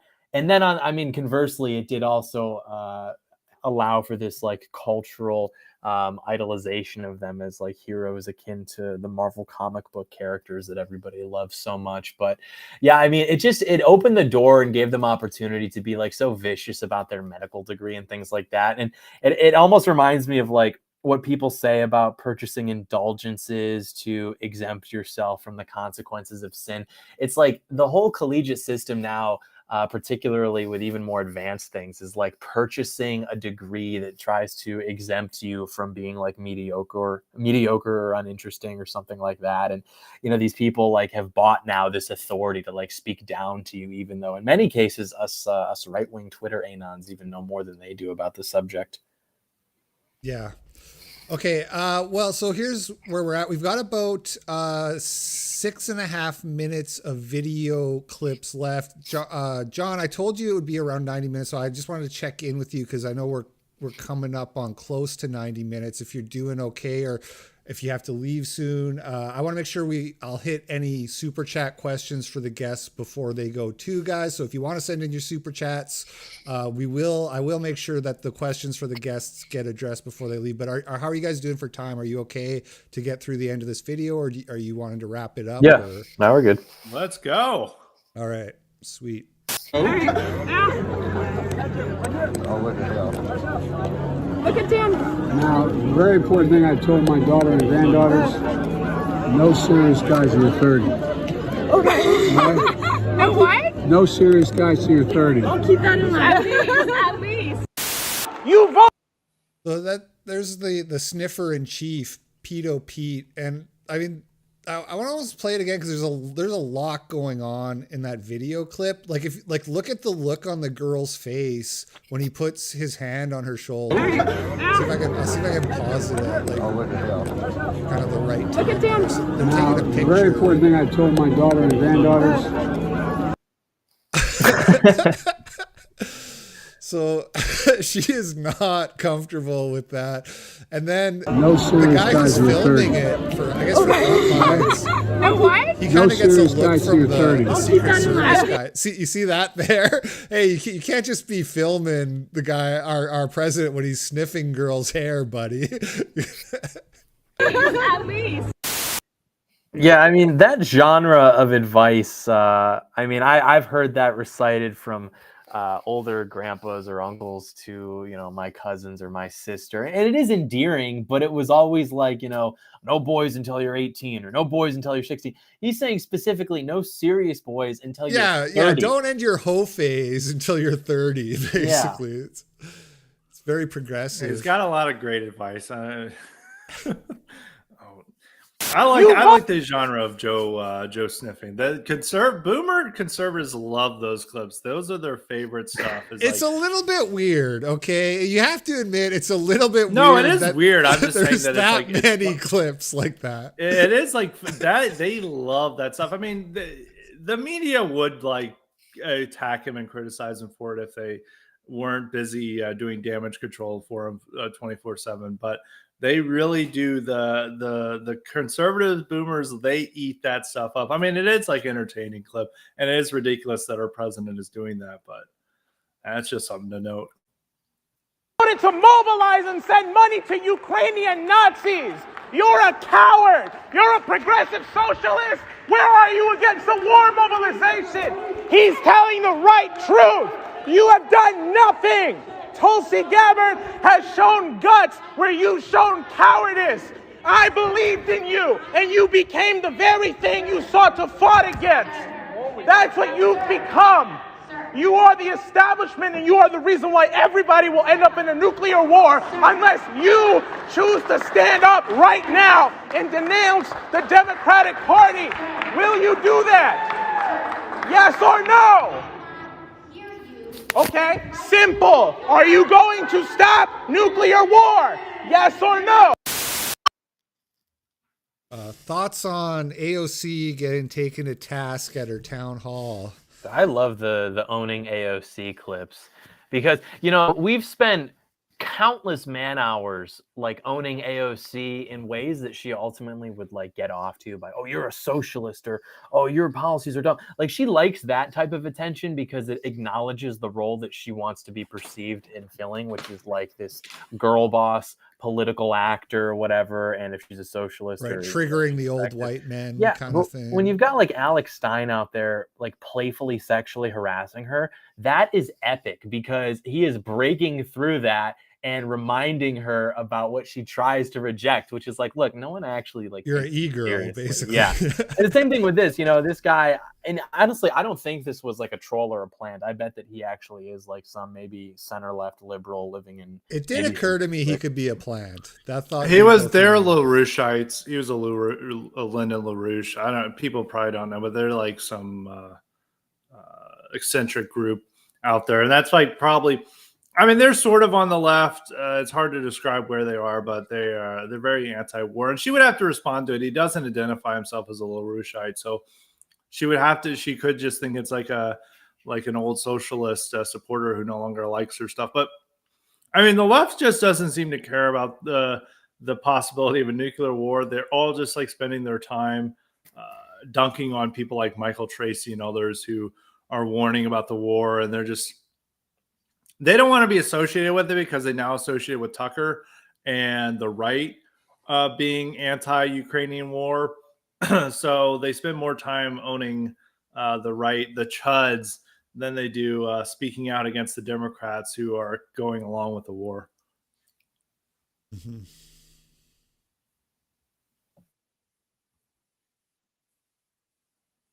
a short. Just move it. Move it. Oh, no, you don't, princess. Stop filming. So tired, I woke up early in the morning like feeling good fuck, you know what I mean? Fuck was that? Oh my goodness, here coming another liberal. I got a drink. I got a headache whenever I see a liberal coming. Fuck.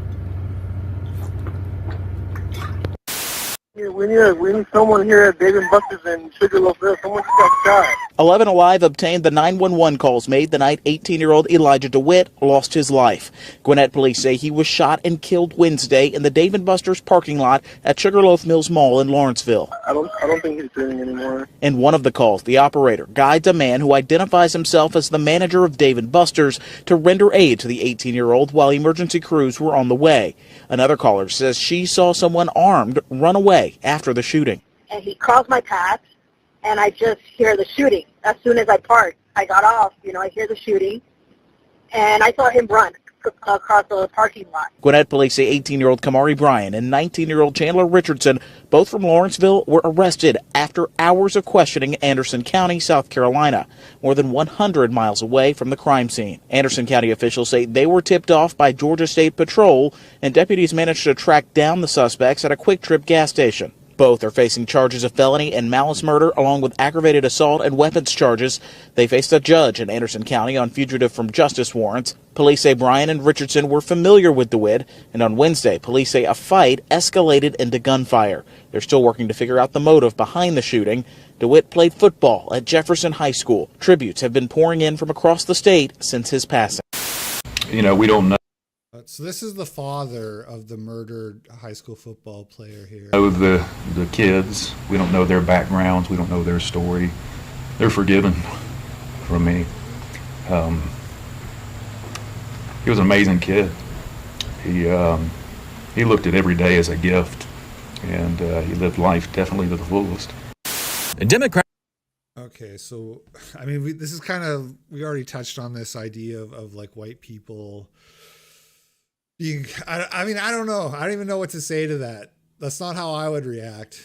It wouldn't matter who it was that murdered my son in the prime of his life, Yeah, I thought about that when I read this story. Like, I'm very thankful that I have people around me who, if God forbid that were ever to happen to me, would get on television and accurately describe the behavior which led to it, which, would spark a viral conversation. And that's the thing, of course the media is only going to cover it insofar as like the story in itself is interesting, like this kid got shot or whatever, but they're never going to draw any broader conclusions like they invariably do when the victim is black, literally regardless of what the victim was doing at the time they were killed, which is usually doing something violent or about to be doing something violent. And it's kind of one of those things where I don't think it can be overstated. I think it really is important every time something like this happens, which is practically every week, to remind people of this double standard, because it's like now all of these white parents are coming out, like we talked about earlier, even now, and they immediately want to preach forgiveness and everything. And it's because they don't want to inspire hatred, which is to say that they don't want anyone to recognize any inconvenient patterns. And they know that they have to say that, because otherwise people are just going to attack them during what is, I imagine, already an extraordinarily difficult time for them. And they will just attack them and smear them for being racist. I can even imagine scenarios where neighbors of theirs, like, speak ill of them because, they should have just said that they forgave them. Now they're inspiring all this hatred, instead of maybe taking a second to give them like a get out of jail free card because their son was just murdered. And that's the saddest part. Like, this young man's story has already been I haven't heard about it in the last few days. It's been swept under the rug. And in order for it to have the circulation that it deserves, his loved ones would actually have to have the courage to accurately describe the behavior that led to his death and the deaths of so many others, which everybody is pathologically conditioned to ignore with like the same discipline, like we talked about earlier, is when you're in public and a couple starts fighting, or, you're on public transit and some crackhead starts having a meltdown. Like, you just look away, don't acknowledge it, don't recognize anything inconvenient, and just go to B-dubs, right? Go to B-dubs and watch the B-dubs option. Or Dave & Buster's. Dave & Buster's is another good alternative. Yeah, if he would have stayed in Dave & Buster's, maybe he would have been okay. Yeah, and I think a good comparison is there's a recent story. It's just some black teenager who was shot by police in Mississippi after he pulled a gun and pointed the gun at officers. And what did the family do there? Did the family forgive the police officers for shooting their son who was obviously involved in a crime. You can't point a gun at police officers when you're in the middle of fleeing from them from a crime scene. No, they got one of these civil rights these race hustler lawyers to come in and talk about how they demand justice for their son and how it's a grave sin that this police officers acted in self-defense here. And this is like this Elijah DeWitt wasn't doing any crime. He wasn't pointing a gun at police officers or doing anything. He was shot out on a date at Dave & Buster's. And here you're just supposed to immediately forgive and move on. But if you're a non-white criminal who happens to be killed by police officers, no matter the circumstances, like that guy can be spraying bullets at police officers left and right and even wound officers. And they're like, oh man, he shouldn't have killed him.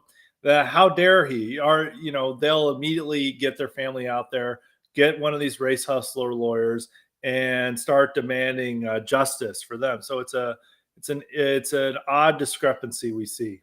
Yeah, well, and it's always going to be that way because the potential payouts are so huge. If you can get, you're looking at like $30-40 million if you can prove that the police like wrongfully murdered your father, your husband, whatever. I mean, like George Floyd's family, who are back in the news recently because of some Kanye comments, they're rich.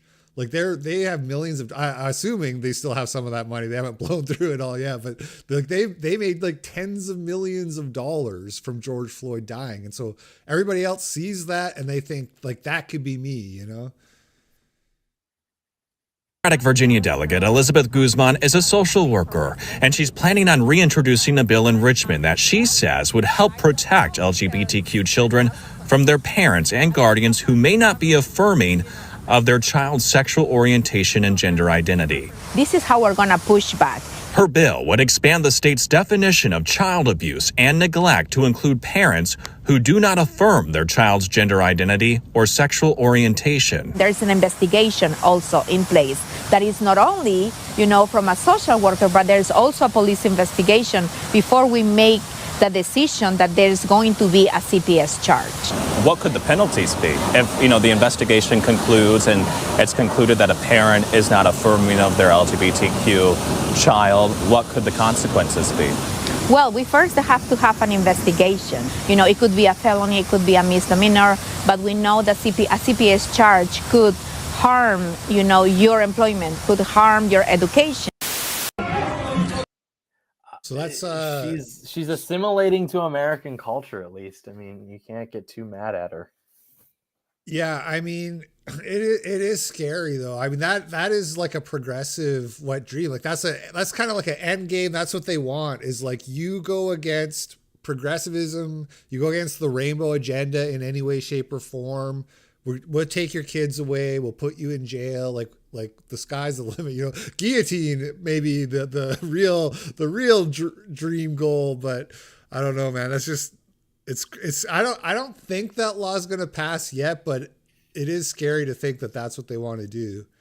Yeah, and we've already had our heritage like systematically removed from us, and people just feel no connection to that anymore. And if you don't have your past, that's one thing, but if you also don't have a future in that your children aren't even yours, you aren't in charge of guiding their, destiny or their mind, and that's just going to be totally usurped by the state, let alone in a very unfavorable and gay way. Like, what are we even doing anymore? I really hope that like this is that final straw that awakens the masses and we can have our mass uprising, but I'm frankly not optimistic. I'd have to concur with all the craziness.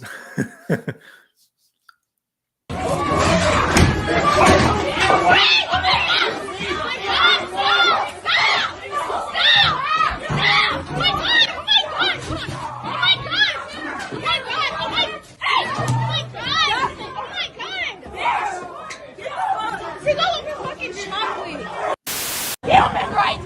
Fuck Ashley Babbitt, she deserves to die! Tell Mickey, I hope Ashley Babbitt's getting eaten by fucking worms! I hope she's getting eaten by worms! I hope her eyeballs are rotting out of her fucking body!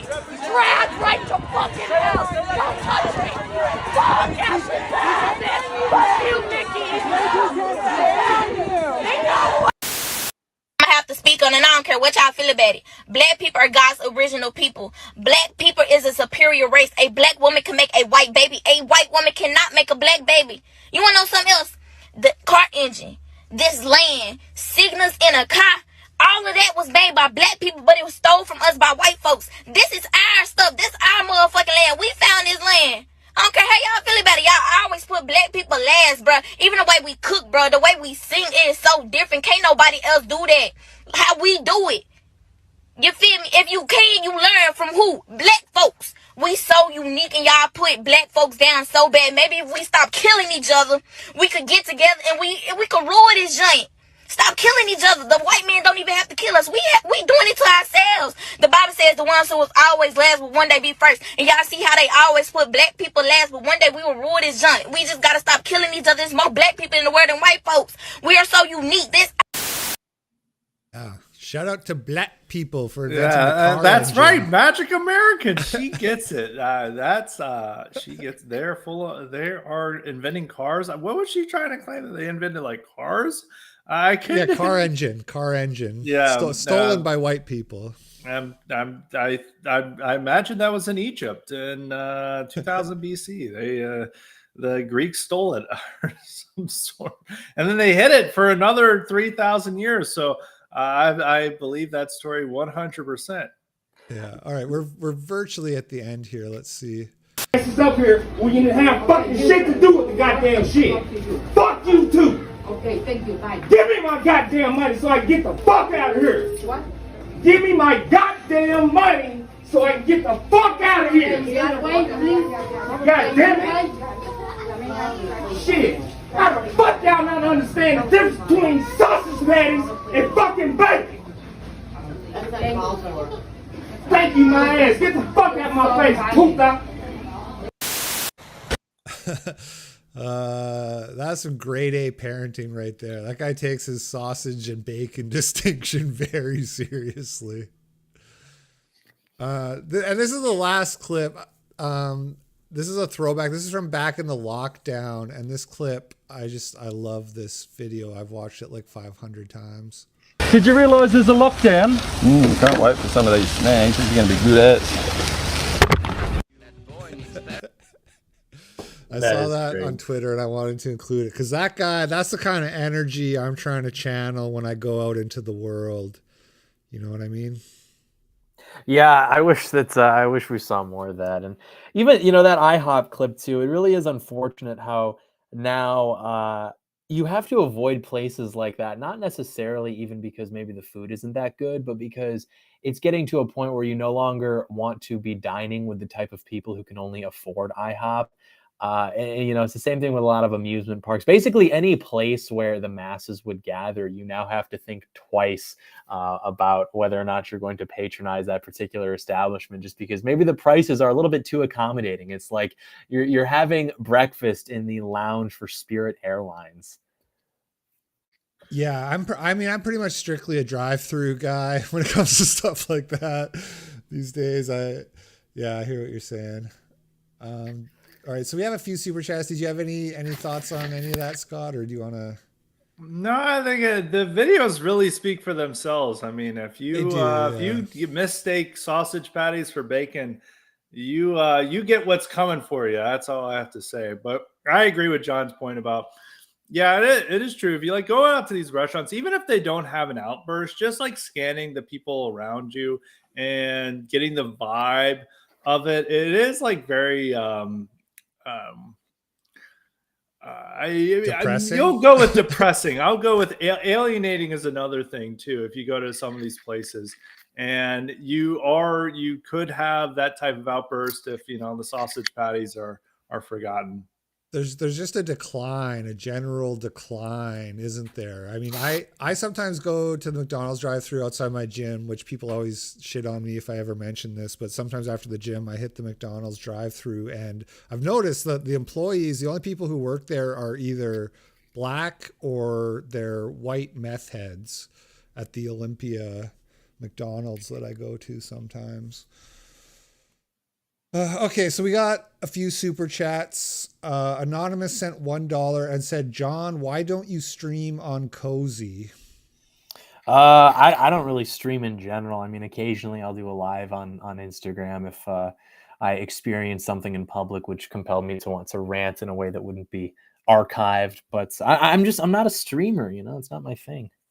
There you go. So, because that's interesting you say that, because I usually will post people's like Twitter or Gab, but I don't think you have a Gab. And I wanted to ask you, where do you do like your shit posting? Usually on my Instagram story. I have an alt account on Twitter, but nobody knows about that. Well, they know of its existence, but they don't know the account. But I'm honestly still coping and seething after having been kicked off Twitter. I'm hoping I can get my old account back because I thought I had some great tweets. I had a lot of people, a lot of good mutuals. So hopefully that'll get reinstated at some point. Yeah, but, Elon Musk gonna put you back on there. You were kicked off for like questioning election integrity, if I recall. Not even correctly. anything cool. It was like an instance where I had tweeted out a Google document which contained the office phone numbers of state representatives and the Rust Belts, and a bunch of leftist streamers told their audience to like mass report it, and then there was an automated ban. And the one thing I did that did not help was, because it was election time, I had changed my like name on Twitter to like John Doyle going MAGA mode or something with like an American flag. So it was like a total boomer bot aesthetic, which I'd done ironically. But then now you've got some like blue-haired Silicon Valley person looking over and they're like, oh, this is like some QAnon bot. And so that did not age very well for my Twitter account. Okay. Oh, I just refreshed. We got a few more super chats here. Let me see here. Okay. $10 from Cool Man Picks. Thanks very much for the donation. And he says, if you guys could pick one candidate to win in the midterms / gubernatorial races, who would you pick? Oh, it's got to be based Ron DeSantis, doesn't it? Do you not like him? Is that sarcasm I detect? Or like literally the reason the video I've been working on had so many delays is I keep thinking of like new things I want to say about Ron DeSantis that are like not favorable. Look, I mean, he's a nice enough guy, but I hate. Well, here in Florida, we're canceling the libs.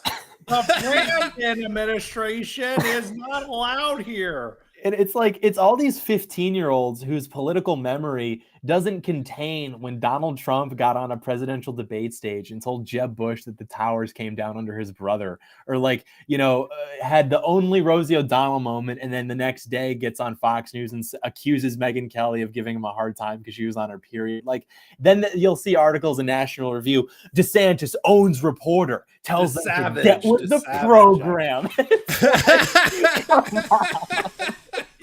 Yeah, and anytime they show the clip, it's not even that good. Like, my favorite was like him saying the Brandon administration, where he's like, the Brandon administration, and he's like expecting the audience to laugh. He's like, look, I called it, I said it. And then he's like so expecting, like Trump never would say any of his funny lines, just like waiting for the audience, like emotion to like, please laugh. Like Trump knew they would laugh and go along with him. He just doesn't have that charisma. But if it's for me, I guess it would be Blake Masters, who's the one candidate to win. Yeah, that's a good There's one. a couple of different ones. You'd have to say Blake Masters. Some people get a little too hyped up about Blake Masters. He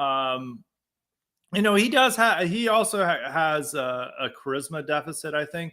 But he is saying all the things we want a candidate to say. And all the establishment people want to say that if you're speaking out on these views, you're unelectable, you can't win, this is an easy seat, and he lost. And if he wins, that says that those ideas can win elections, and they can win elections in battleground states. And so you'd want him to win the most, because I think he's the closest to what a lot of America First people have been saying for a long time, a lot of what these nationalists want. And, he's I don't think people keep claiming he's the new Caesar. I don't think he's the new Caesar of anything sort like that. But just on a rational perspective, I think you would want him to win, because he's the closest to what we believe. Yeah, I'll co-sign that. So we got $1 from Anonymous. This is for John. Make sure you factor in this is a $1 super chat in your answer. Okay, don't give him too much. But he says, from a Christian perspective, wouldn't Christ teach that we need to forgive our enemies and any sin against us? Do not resist the one who is evil and turn the other cheek. Vengeance is for God to do. good to those who hate you, bless your enemies. I guess this is in reference to the high school footballer. Yeah, I mean, it does say that, but the Bible says a lot of things that could be pertinent to that situation. And my inclination is to think that that person wasn't thinking about what God would think about them in their answer. They were thinking about what the libs and the people who would be inclined to commit more violence against them were thinking when they gave that answer. So, I mean, sure, I guess that's correct. But I think that there is something very real about righteous indignation as well, even from a Christian perspective. Yeah. All right, we got $10 from Sam Hyde's Burner. Thank you very much for the support. And he says, great stream, guys. John, what is your personal favorite YouTube video that you've made? Oh, that's a good question. In terms of quality, I don't know. Right now, I really do enjoy a lot of that street content. That was just very wholesome. It was fun. But I don't know. I guess I would have to say, like, the anti-porn one, How We Let America Die. The Russia-Ukraine one, that was good. The MLK one, actually, I thought was also very good, I will say. Inspired in part, of course, by the IQ supplement over with Scott Greer. Let's go. Everyone should be raising their IQ with those IQ supplements at highly respected Substack, and that's at highlyrespected.substack.com. Got to get my promotions out there. Got to show for my stuff as I'm out here. Yeah, absolutely. And as I said, I'm a fan of the Highly Respected podcast, so people should really check that out. And I just want to say too that those porn videos, that to me is like GOAT status, like not even just like favorite John Doyle video, but like if I was going to make like a list of like my top 10 YouTube videos, the porn video I think would be on there for sure. And then we got $5 from Christ is King, who says, John, where's the new Heck Off commie? Did you fall off, big boy? We miss you. See, I mean, that's the thing. Like, the engagement is still there. Like every metric that would evaluate that is more or less sustained, which is very humbling too, because everyone basically just wants me to, like, that's the criticism. It's not like you're stale. We've heard this. It's like, this is awesome. We just need more content. So it's imminent, as we like to say in our community. Awesome. Hugus sent $3 and said, or Huggus, maybe, I'm not sure. He says, hey, John, how's your relationship with Rittenhouse? Is he coming closer to an American first mindset? Maybe less of a simp, JK, but serious, we're curious. Oh, man. I'm going to tell this story just because I am compelled to speak the truth. He FaceTimed me like 2 weeks ago at like 1 a.m. and I answered, and he was with his girlfriend. And he was just like, hey, what's going on, buddy? And I was like, look, before we proceed, what's going on with the lip syncing? And immediately his girlfriend chimes in, it was his idea. Oh, no. And I'm like, oh, no. And then, he takes the phone back and he's defending it. And, he makes a fair point. He's like, look, I'm a 19-year-old kid. I want to do 19-year-old kid stuff. I want to make TikToks. And it's like, okay, I understand that. The lip syncing, maybe, I don't know. It is what it is. Man. But four doors, more whores. What happened to you? He's a good kid. Got whipped by the first chick to put out. Yeah, and that's the thing. I mean, he's got a girlfriend who's relatively good looking, and this is probably his first experience with a girl like that. And so, he's got the hormones raging, clouding his judgment. But I don't know. I think a lot of people kind of looked at what he did and the way that he was propped up and really wanted him to have something more to bring to the table than just his sort of symbolic nature. And they were upset, for example, when he said that he supported BLM or whatever, and people wanted to ignore that he still had pending lawsuits and things like that, where if he came out as like this based right winger, that was going to obstruct some of his, I guess, potential to really milk these people for the money that they should give to him. So I don't know. People, I think, just set really high expectations. And it's like, okay, look, he is a 19-year-old kid from Kenosha, Wisconsin, who happens to have excellent marksmanship and ability to keep control of his rifle. But you can't expect him to get on and know all the relevant facts and be able to recite them all in ways that are articulate. He's a symbol, and he's a great symbol. And it's actually kind of white pilling how willing people were to embrace him when elephant in the room were excited about him because he killed communists. And it's just I think that they gave him too much of a hard time. Let him ride out into the sunset. Yeah. He's not the new Caesar either, but that's okay. Crisis King sent $5 and says, LP, have you converted to Catholicism yet? Come home to Holy Mother Church. No, I have not. But we are going through kind of a little bit of a crisis in my household because we had this church really close to our house that we had started going to, and we really liked it. But now the pastor left and we don't like the new pastor that much. And so we're trying to figure out what to do. And I'm interested in investigating other, I'll be honest with you, I'm interested in orthodoxy, and I'm interested in like trying, not like converting, but just like going to an Orthodox church and just seeing what the vibe is like. But I have not been to a Catholic church either. I don't know if my wife's family would be down for either of those things, to be honest. But yeah, that's where I'm at right now, is still just trying to find my home, I guess you could say. And last super chat, Anonymous sent $1 and says, as a Michigan native, will you make a video about Prop 3? Probably not. What's Prop 3? What is that? Yeah, I don't even know. I don't live in Michigan anymore. Okay. All right, guys. Well, that's the show. It was a great time. I want to say a huge thank you to my guests. Really appreciate you guys taking the time, and I'll give you a final chance here to plug whatever you want to plug, or let people know where to find you or what projects you got coming up, et cetera, et cetera. Yeah, the people can find me at youtube.com/John Doyle, where I, of course, regularly and consistently post what is, in my opinion, some of the best right-wing content remaining on youtube.com. And maybe I'll get my Twitter back when Elon pulls the trigger. Who knows? Hopefully. All right. I guess I'm up. Yeah, you can still find me on Twitter at twitter.com/Greer. Best right-wing content on Twitter. I'm also still on YouTube at youtube.com/highly respected. Every Monday, I have a new episode of my podcast that usually goes over current events. And then we have a supplemental episode, the IQ supplements, which are on Substack. And those come out usually on Thursday. Those are usually go into historical topics or things that are not so much current events, sometimes cultural topics. And those are at Substack. And that's at highlyrespected.substack.com. And if you really are a super fan, you can sign up for the Cognitive Elite option at Highly Respected Substack. So those are what I'm about. Awesome. All right. Thanks again to the guests. Thanks to everybody for watching the show. I hope you enjoyed it. Let me know in the comments. I know we had some controversial takes. Tulsi Gabbard, the police. Are you pro or are you anti-cop? Let us know in the comments. And that's it for tonight. We will catch you all on the flip side. Peace out.